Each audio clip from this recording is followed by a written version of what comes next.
this is the basis of what I think about dogs playing with each other, with dogs that are interacting. So really, you can think of if there's more than 2 dogs in a family, if you're having a dog class, if you're going to the dog park, anytime dogs are interacting, you want to think about what's going on.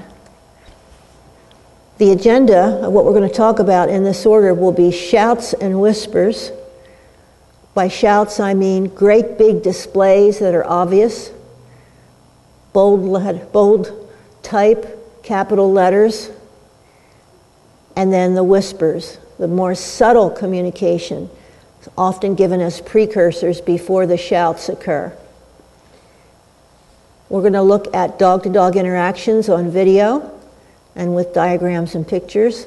We'll talk a little bit about conflict resolution, how dogs hold it together, and we'll talk about calming signals. And I choose the term calming signals because the person that's taught me the most about this particular group of behaviors calls it calming signals. Other people call it other things.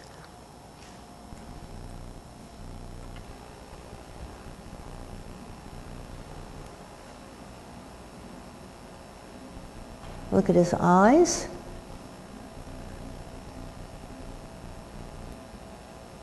Most people are looking at his ears, but does he have soft eyes or hard eyes?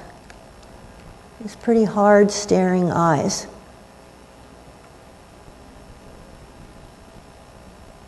What's he doing with his face? That's tensing up too. Do you notice that the wolves don't really have the wide eyes like the dogs, like our pets?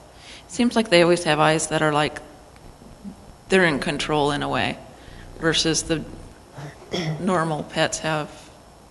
Well, I would like to go to Wolf Park and look at that now that you've pointed it up. What I think it is that their eyes are lighter and you see them better, they're more obvious.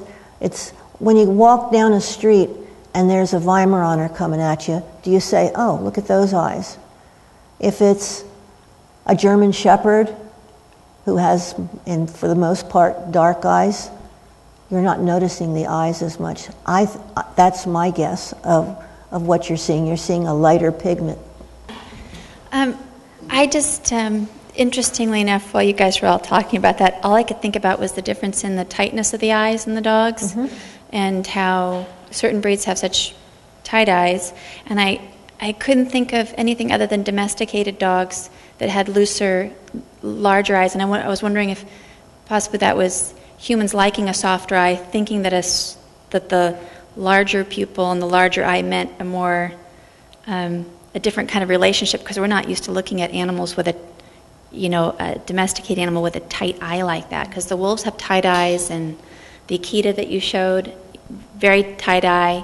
You don't really see a lot of white eye when dealing with like a tight breed. Something like a Basenji or a Shiba. Shiba, very tight. I think that nature won't select for baggy eyes like a Basset Hound, because a lot of those wouldn't live long enough to breed because they would get something in their eye, or if they had protruding eyes like a boxer, they would get abrasions, and I don't think it's nature's way to have droopy eyelids and protruding eyes.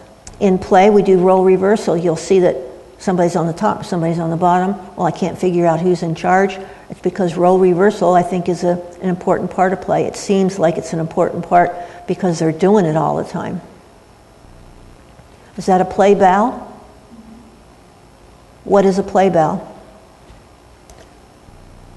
Defines what occurs just before or after, like a meta signal saying, if I go and grab the scruff of your neck, I don't mean to really kill you, I'm just playing. So it's like a definer, it's a definition. It's saying what's about to happen is not serious. Is it an alpha role, or is it a subordinate's role? The pack leader's coming in, he's going to do splitting. He doesn't want these juveniles acting up, is what I think is going on. And just like that little Frenchie in slow motion, rolled over. I think this black juvenile wolf is rolling over for. So if we talk about dominance and we talk about aggression, they're two different things. I was in Scotland once. I was at Guide Dogs, Royal Guide Dogs, and I did a seminar for 3 or so days, and they said, "Do you want to hang out with us tomorrow? We're going out training the dogs. We're going downtown and so on." And I said, "Yeah, I do." And they said, "Good. Well, how about would you like to wear some blindfolds and you can actually work one of the dogs?" And I said, "Super." So I had blindfolds that simulated tunnel vision, and I had blindfolds that made me totally blind. I had blindfolds like a calming cap that made me fuzzy. It's like this ancient town, and there's not one square inch of it that's flat, because even the sidewalks are cobblestones and like this and like that. And they said, "Okay, Terry, so just hold on to the harness. Yep.